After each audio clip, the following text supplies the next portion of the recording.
Bana Nzambe na pesi bino mbote na kombo ya mokonzi na biso Yesu Kristo. Bino oyo bomesiani kolanda émission na biso Parole du Salut.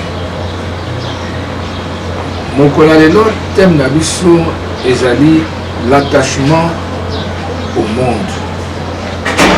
Omoni bato mingi bazali ko s'attacher na mokili. Likambo ngo ekomi même kozwa na bana na Nzambe. Thème na biso wana tozwi yango na livre ya Colossiens chapitre 3 na verset 12. Colossiens chapitre 3 na verset 12. Bible dit na biso, recherchez d'abord les choses d'en haut et ne vous attachez pas aux choses de la terre. Tomoni bato mingi lelo eloko ezali ya motu ya epa na bango eza ba bien matériel. Eloko eza ya motu ya epa na bango ezali standing ya vie oyo baza komene. Eloko motu ya eza epa na bango ezali naloba oyo tobengi attachement na réputation na yo. Donc battitude ezali ebele oyo même bana na Nzambe bakomi kozwa yango epesi bango posa mingi ya mokili.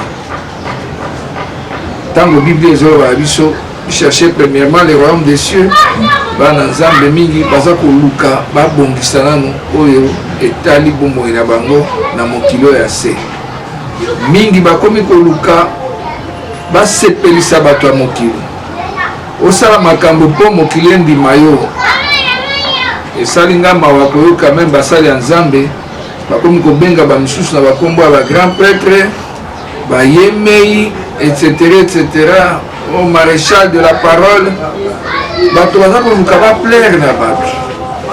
Bato baza koluka ba se positionner na mokili ya lelo.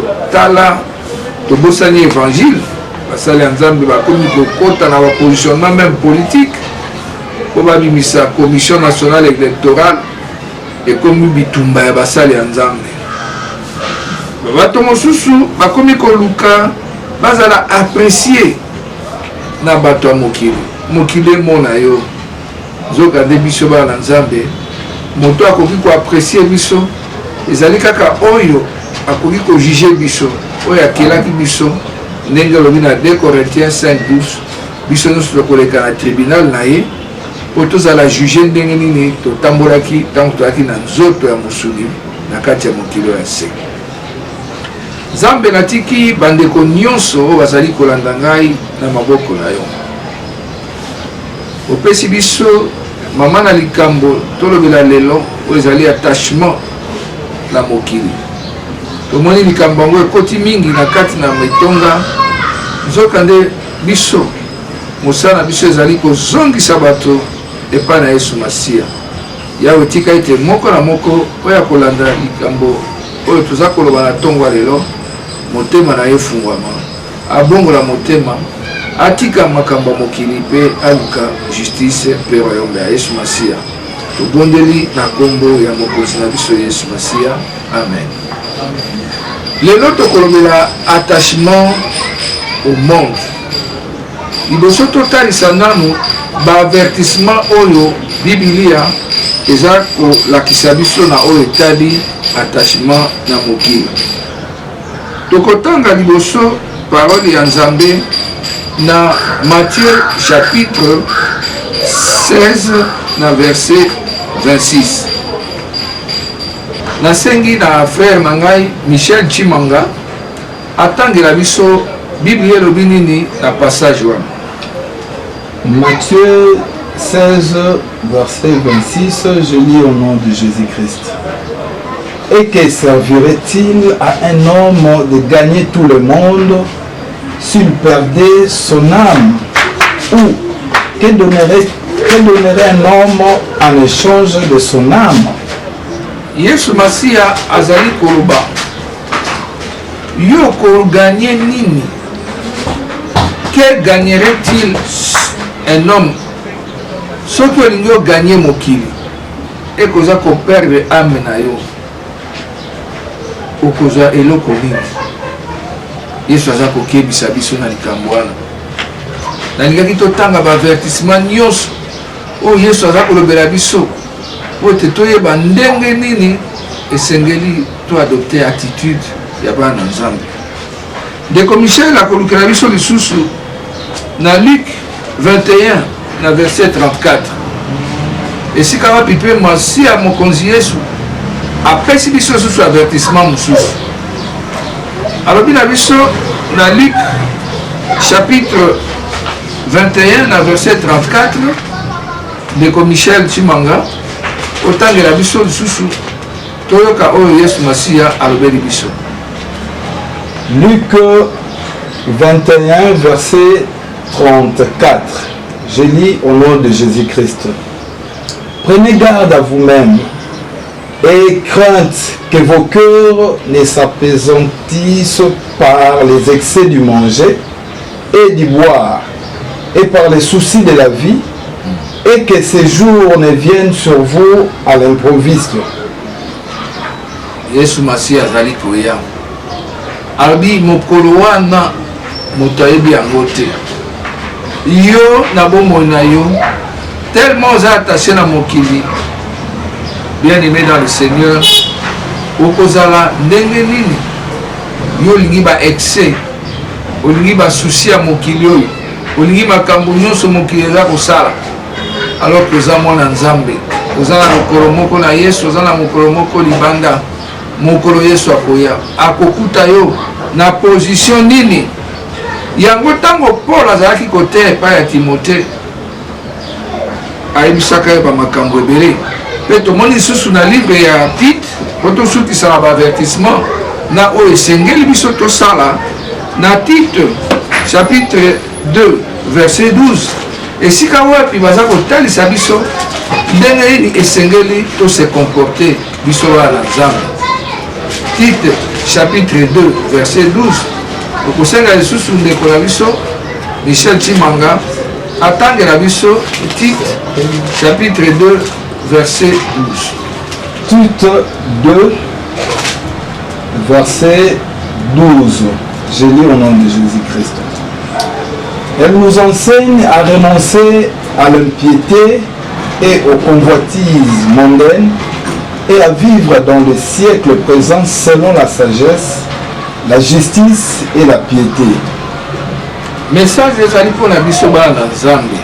Bien aimé, basengi biso liboso ya attachement au monde, tozala na attitude ya renoncement. To renoncer na impiété oyo nyonso ekoki kobebisa bonzambe kati na biso. To renoncer na badésir ya monde oso t'attacher na makambo oyo ya Nzambe. Réputation na yo bien aimé ezali pamba na miso ya Yesu Masiya. Ba richesse matérielle na yo ezali pamba na miso ya Yesu Masiya. Standing ya vie na yo ezali pamba na miso ya Yesu Masiya. Bible lobi na biso tout est vanité, rien que vanité. Oyo nyonso wana toza kokufela lelo na biso bana na Nzambe tokomi mpe na baposa wana eza biloko moko eza na motuya te. Eloko ya motuya mpona biso ndenge tolobaki na 2 Colossiens, tolobaki Nzambe alobi na biso to boya makambo ya mokili, toluka liboso oyo ekopesa lokumu na ye Yesu Masiya. Bongo Jacques alobi biso likambo moko ya motuya lisusu. Alobi celui qui est ami du monde, Jacques 4 verset 4. Ceux que ozali ami du monde okomi ennemi de Dieu. Nakosenga ndeko atanga yango mpo okanisa te ke euti epai na ngai, me euti na kati ya liloba na Nzambe. Balobi na biso clairement oyo azali ami du monde akomi ennemi ya Nzambe. Jacques chapitre 4 verset 4 ndeko Michel atangela biso. Jacques chapitre 4 verset 4, je lis au nom de Jésus-Christ de Nazareth. Adulteurs que vous êtes, ne savez-vous pas que l'amour du monde est inimitié contre Dieu? Celui donc qui veut être ami du monde se rend ennemi de Dieu. Abengi awa adultère adultère eza nini moto aza na kati ya libala aza kokende libanda lokola biso toza na libala toza na kati ya alliance na Yesu Masiya mais ntango ozokenda libanda ya Yesu Masiya yango Bible ebengi yo adultère yango Bible eza koyebisa biso nalobaki ya baavertissement ebele na likambo etali attachement na monde balobi keba soki olingi mokili mingi okomi ennemi ya Nzambe. Alors bien aimé, est-ce que yo ndenge ozali wapi okokoka mpenza kobundisa Nzambe soki Nzambe alobi kokomi ennemi na ye? Bible elobi na biso il est le feu dévorant. Bible elobi na biso azali Nzambe oyo asalaka jugement na ye par le feu. Alors yo ndeko na ngai tala bolingo oza na yango ya mokili, olingi richesse, olingi baprestige, olingi bamonaka yo, olingi bakumisaka yo soki ozoleka, olingi liboso kaka yo égoïsme. Ndeko na ngai yeba te nyonso wana ezokotia yo na position yo moko oza komitia na position ozala ennemi ya Nzambe. Touti komona wana ndenge Bible eza kotalisa biso comment tokoki kobebisa bomoi na biso bana Nzambe soki toluki tokoma baennemi ya Nzambe, soki tosatache mingi na makambo ya mokili. Yesu alobaki je suis dans le monde mais je ne suis pas de ce monde. Mokonzi na biso ye moko azaki na mokili mais aza ya mokili te. Zoka biso mpe tozala lokola Yesu Masiya ata toza na mokili mais tozalaka na attachement ya makambo ya mokili te. Soki oluki ba richesse ndeko na ngai ozangi patience mpo Nzambe apesaka na ntango na ye ekomema yo na banzela mosusu, ekomema yo na nzela ya koyiba mbongo ya leta, ekomema yo okota na basoloka, ekomema yo na makambo ebele. Bongo attachement na monde eza kaka na bavertissement te. Sikoyo tokotalisa bino bana Nzambe en quoi cela est vraiment dangereux. Ndenge nini Nzambe azolakisa biso ke kosatache na mokili ezali pasi mpe eza komemela biso makambo ya mabe oyo ekobebisa bokonzi na Nzambe kati na biso, oyo ekobebisa banzela na biso na koluka Yesu Masiya, oyo ekomema biso na nzela ya molili. Bible elobi na biso boye, nasengaki ndeko atangela biso na Matthieu chapitre 12 je crois verset 23 à 26. Bana Nzambe nasengi tolanda likambo oyo tofungola mpenza matoi, tofungola mitema, toyoka ndenge Yesu azali koloba. Bayaka kotuna ye na bagreki bangai basolola na ye, bamoni Philippe ayebisi André mpe alobi bon tokenda toyebisa mokonzi. Tala lokumu oyo mokonzi na biso Yesu ye moko alukaki d'abord. Moma nini ayebaki ke lokumu ya ye kopesama na mokili oyo po biso mpe tososola ndenge nini mpe lokumu na biso ekoki kozala na mokili na miso ya bato ya mokili mpe na miso ya Nzambe. Akosenga na ndeko Michel atangela biso na Jean chapitre 12, nalobi bien Jean chapitre 12 verset 23 à 26. Ndeko Michel Chimanga atangela biso Jean chapitre 12 verset 23 à 26. Jean chapitre 12 verset 23 à 26. Jésus leur répondit: l'heure est venue où le Fils de l'homme doit être glorifié. En vérité, je vous le dis, si les grains de blé qui est tombé en terre ne meurent, il reste seul. Mais s'il meurt, il porte beaucoup de fruits. Celui qui aime sa vie la perdra. Et celui qui hait sa vie dans ce monde la conservera pour la vie éternelle. Si quelqu'un me sert, qu'il me suive. Et là où je suis, là aussi sera mon serviteur. Si quelqu'un me sert, le Père l'honorera. Amen. Tala lokumu oyo Yesu Masiya alingi biso tozala nango na mokili. Bien aimé dans le Seigneur, l'honneur que tu recherches à travers le monde, les honneur moko ezali vain. Parce que tout le monde na mokili oyo ata moto azalaki kotambola mabe na bomoi na ye soki akufi bato balobaka kaka malamu na ye azalaka moto malamu azalaka moto ya kitoko azalaki moto ya lokumu zoka nde na miso ya Nzambe azalaki moto azalaki kotambola na ye ntango mosusu na molili. Yesu aza kolaka awa alobi ntango esili kokoka oyo mwana na Nzambe akozwa lokumu na ye. Et il parlait de sa mort sur la croix. Parce que la gloire du Christ est venue par son sacrifice sur la croix de Golgotha. Yango alobi na biso soki olingi obatela bomoi na yo cette vie mondaine okoperdre yango. Mais soki ozali koperdre yango c'est-à-dire oboyi makambo ya mokili okobatela yango okozwa la vie éternelle. Jean 3,16.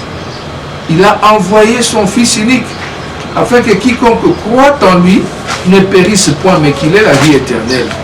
La vie éternelle, nous pouvons l'avoir si nous conservons, nous pouvons la garder si nous acceptons de perdre notre vie.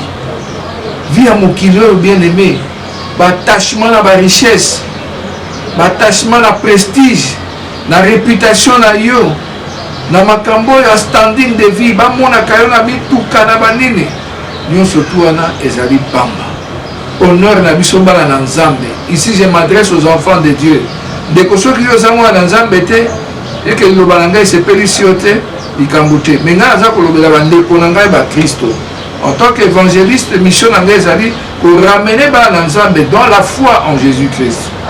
Yesu alobi na biso oyo akosalela ngai azali kosalela ngai mon père l'honorera.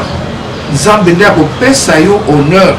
Yango ozomona makambo ebele ezala na mokili balobi la malédiction entraîne souvent les justes mais le Seigneur la délivre toujours. Okoko kokwea na maladi oyo bato balobi kokufi mais bato babosani ke loboko ya Nzambe ezali esika bato balaki baseka yo balobi ozokende ozokufa ndenge ngai nazalaki na situation wana ndenge mpe bandeko mosusu baza nango lelo. Nzambe moto aye kohonore ngai alongoli ngai esika oyo bato ya mokili balingaki baseka ngai. Pourquoi? Parce que naza kosalela Nzambe. Pourquoi naza kosalela Nzambe? Pourquoi naza kotambola na botosi ya liloba ya Nzambe? Yango nde esengeli biso bana Nzambe to adopte attitude wana. Nzambe ye moko ayebi akopesa biso lokumu na miso ya bato. Nalobaka dimanche elekaki ke bato mingi oyo baza na misolo bakanisaka ta mosusu lipamboli eutaka ezalaka nde na nzela ya misolo. Ya solo misolo ekoki koakompagne bénédiction mais eloko ya motuya tokutani na lisolo ya bato bazalaki bato ya bozwi ebele me bazalaki bato basi babungaki. Il n'était pas béni. Toza mpe na bato mosusu lokola le riche oyo histoire ya riche wana na Lazare. Riche azalaki moto ya bozwi me Nzambe andimaka ye te, andimaka Lazare oyo azalaki longola. Tala Nzambe apesaki Lazare lokumu me riche wana azwaki lokumu te. Yango biso bana Nzambe tokeba na likambo eloko eza koboma biso makasi ezali évangile oyo ya prospérité. Esika naza kobeta sete na basali ya Nzambe baévangéliste lokola ngai botika kote ya bana na Nzambe évangile ya prospérité. Boyebisa bana na Nzambe baluka liboso justice pe royaume des cieux oyo nyonso etikali Nzambe alobi akopesa biso. Ntango ozali koluka justice ya Nzambe oza koluka royaume ya Nzambe oza kosala mpe mosala na yo ata otekaka makala okofutela bana na yo université, ata olambaka mikate okofuta ndako na fin du mois, ata otekaka bakoni okoyeba komisunga soki maladi ezwi yo. Nzambe alobi na biso toluka liboso bokonzi na ye me toluka bokonzi oyo ya se te. Bokonzi ya se Bible elobi na biso l'amour du monde ezali inimitié envers Dieu. Bongo tokeba na likambo oyo makasi. Nzambe aza na posa ya kopesa biso lokumu. Nzambe aza na posa ya kotombola biso bana na ye. Nzambe aza na posa ete tozala bato na esengo, bato na kimia, bato mpe ya bozwi. Me bozwi na biso ye nde azali kopesa yango, ye nde azali kobongisa yango. Ndenge alobi na biso il a un plan merveilleux pour nous Bien aimé dans le Seigneur, outi kolanda avertissement oyo Nzambe ayebisi biso. En réalité, nous avons deux sortes de vie. Vie moko esengeli totika, na vie oyo mosusu tosengeli to adopter. Biso bana Nzambe, nous devons renoncer à la vie de ce monde. Nous devons renoncer aux œuvres de la chair. Nous devons adopter une vie qui est conforme à la parole de Dieu, à la vérité en Christ. Si nous continuons à nous attacher au monde,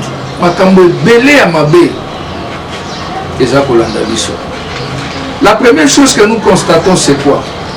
C'est que l'attachement au monde est à détruire l'influence de la vérité du Christ dans ta vie. Et c'est le premier passage que je souhaiterais que notre bien-aimé nous lise, notre bien-aimé Michel Chimanga.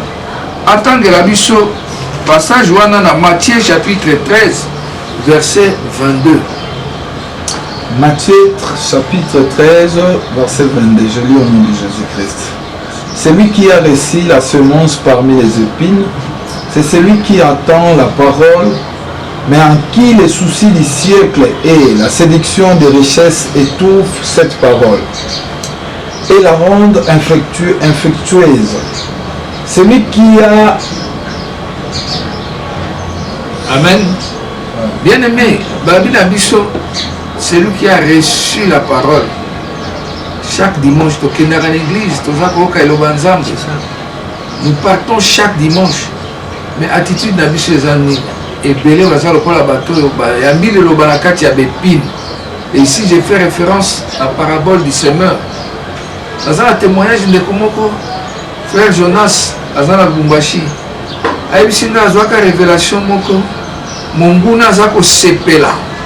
Abimeya contrôle au moins un tiers, 3 quarts, pardon, il y a Batouo Bayaka la dimanche d'église. Abi a contrôlé 3 quarts dans Nenenine. Azako se référait toujours à la parabole du semeur. Il a banzambé quoi il a terré à Liboso et à Mabanga et Pumbwe. Nami balé et l'autre aussi bango ezakite et longwe. Il a mis ça tout et quoi na motema na ba souci à mokili. Makambo attachement na ya makamba mokili et tout fait vérité. Et seulement 4e part de Tombakana terré à Mara. Diable ça la calcul wala nyonso, c'est pourquoi il prétend. Voilà la prétention d'un de Jonas, pasteur Jonas, dans la machine à pêcher un botte. N'engue a pêché qui n'a été témoignage dans la révélation à Joachim. Donc, nous sommes en Zambie. Il faut que ceux qui nous ont s'attacher à Makamba Mokili, nous avons détruire l'influence de Jésus-Christ dans la carte de la Bisso. Nous avons éloigné l'Ilobananzambe dans la carte de la Bisso. Nous avons de la vérité de Dieu dans notre vie. Pourquoi? Parce que nous sommes attachés aux choses de ce monde. Bien aimé, renonce à ça. Comment influence Yesu Masia et que vous allez intact dans la vie. Parce que la victoire au Seigneur, Christ tout au long victoire à Liboché contre les mauvaises influences, contre les attraits de ce monde. Mais quoi il s'est mis sur la vie et quoi il s'est mis dans la vie. Olingos a lokola moninga. Yango Nzambe alobi na biso kolula eloko ya moto te mpo oyebi te ndenge nini azwaki yango. Mosusu asala bapacte na ye na mokili ya molili. Yo mwana Nzambe oza tellement kolula makambo ya bato ya mokili okoki kobebisa bomoi na yo. Balobi na biso lisusu l'attachement au monde eza kokosa biso mpe eza koplace biso dans une fausse sécurité.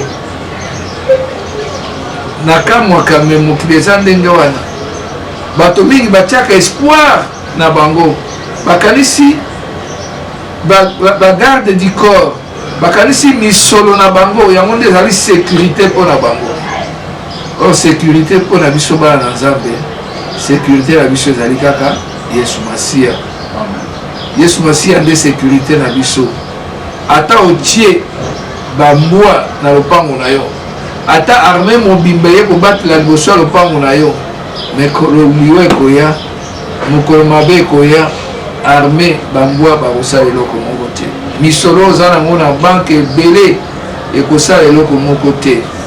Misolo oza koluka prestige kombo na yo ndenge ekenda sango ekosauve yo te ezali baforce sécurité.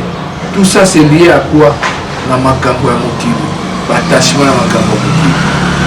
Attachement ya makambo ya mokili eza komema bana na nzambe misusu bakamata basusi ya mokili batia yango liboso ya bomoi na bango. Tu as tellement de soucis que tu oublies que nzambe alobaki na biso ne vous inquiétez de rien. Biso sécurité tozalaka na inquiétude, mais okomi inquiet. Pourquoi? Parce que ozotala mokili bato bakoloba nini, mokili ekoloba nini, est-ce que ngai bakoseka ngai? Okomi na souci. Zokande Bible bi na biso eloko moko te kokabola biso na bolingo ya Nzambe, ezala ni souffrance ni domination ni la faim ni quoi que ce soit, la nudité ou quoi ekokabola biso te. Yesu alobaki ata oza na souci ndenge nini okobakisa nango mikolo ya bomoi na yo te. Toyeba kobanir basusi wana. Tokomona na Deutéronome chapitre 23 na osenga ndeko Michel atangela biso yango po likambo mpe nazomona yango mingi. Bato tellement bakomi attaché na makambo ya mokili bakomi koadopte baatitude moko ya vie lokola une foule quoi. Po bato basalaka boye ngai mpe ifo nasala boye. Soki moto aza meme na posa ya kobongisa mboka Congo, Deutéronome chapitre 23 verset 2, ata moto abia sala malamu okoka bato bakoloba na ye yo nde okobongisa, yo nde okosala boye. Ekomi meme bana na Nzambe bakomi na makambo wana eza malamu te. Deutéronome 23 verset 2 lobi na mission de Michel. Deutéronome 23 verset 2, je lis au nom de Jésus-Christ. Celui qui est issu d'une union illicite n'entrera point dans l'assemblée de l'Éternel. Omoni union illicite wana tobengi yango na kosenga so tanga pe na Deutéronome na Exode 23 verset 2. Union illicite de kozongela Exode 23 verset 2. Union illicite wana elani toza kokota kosangisa bomoi na biso na makambo ya mokili. Tozosala pacte na makambo ya mokili. Nzambe ayebi koza na posa ya misolo, Nzambe ayebi toza na posa ya kolia, Nzambe ayebi koza na posa ya kimia. Alobi baoyo aye bakozanga eloko moko te. Alobi je suis venu pour que mes brebis aient la vie en abondance. C'est lui qui se charge de ça, bien-aimé. Mais yo tango za attaché tellement na makambo mokili. Oke kokota même ba union illicite, okomi kokota na ba idolâtrie. On Nzambe apexi biso. Omoni na Exode 23 verset 2 elobi na biso ni ndeko Michel Chimanga. Exode 23 verset 2. Je lis au nom de Jésus-Christ. Tu ne suivras point la multitude pour faire le mal. Et tu ne déposeras point dans un procès en te mettant du côté du grand nombre pour violer la justice. Amen. Amen. Et là, on a dit c'était likolo ezali sur ya comportement ya yo mwana Nzambe lokola bato ya foule. Bible bina biso awa tu ne te comporteras pas comme les gens de la foule. Tu ne suivras pas la multitude pour faire le mal. Kolanda oyo bato baza kosala te. Lelo ekomi même difficile mwana Nzambe andima vraiment pour se sacrifier. Alors bah non, malgré ce que les gens font, moi je ne le ferai pas. Ce que vous avez bon Nzambe, vous avez battre la bon Nzambe na yo pour l'anda l'attitude ya bato ya mokili te. Bato bakoyebisa yo, bato bakosala ya mabe. Mais yo mwana Nzambe tam soko kokati. Soki Yesu aza na yo, mais soki vous êtes attaché na makambo mokili, oko risque okweya. To comme même koluka to comparer comportement ya biso bana na Nzambe na comportement ya bato eza bato ya mabe. Alabi nanga mais oui, baza ba franc-maçon, d'accord, mais pas la bango ezo tambola bien. Donc tango zo le beloko ndenge wana, ozo tia Yesu Masia wapi. Yango bien aimé, Nzambe azwa lokumu na baoyo balandi biso penza na mitema na bango. bayeba ete nzambe aza kokebisa biso na oyo etali na attachement aux choses de ce monde, kotala barichesse na yo ya mokili te, kotala prestige na yo te, kotala bozwi na yo te. Tala Yesu Masiya, luka oyo ekopesa Yesu Masiya lokumu oyo ete nzambe mpe ayeba kopesa yo lokumu. Tosukisi mpona mokolo na lelo, nzambe apambola ndeko na ngai Michel Chimanga oyo asuni ngai na kotanga baverset biblique. Napesi ye mbote mingi, merci ndeko Michel. Mpe na profite na occasion napesa mbote na mwasi na ye mama Nadine mpe alandaka nga mingi, napesi ye mbote. Napesi mpe mbote na bandeko nyonso, ndeko na ngai Jacques Matia bawa aza na mboka Kinshasa, nzambe apesa ye makasi ayaki mpona likambo ya liwa na kati ya libota na ye, nzambe asunga ye. Mpe nabosani te kotia na mabondeli bana na ngai Keren oyo azali kobela na mwana mosusu ya mwasi mpe abengaki ngai alobi aza kobela, papa osambela mpona biso na kotia bino na mabondeli, nzambe asunga bino oyo ete soki molimo mosantu avandi kati na bino ya solo okopesa mpe nzambe lokumu na bizaleli na bino ya mikolo nyonso. Mbote mingi mpe na bandeko na ngai ya Christ Pain de Vie ya révérend pasteur Futi Lwemba, pasteur na ngai napesi ye mbote esika azwami, lokumu mpe nkembo ezonga na Yesu Masiya mokonzi na biso ya lelo ya lobi mpe ya seko na seko. Amen.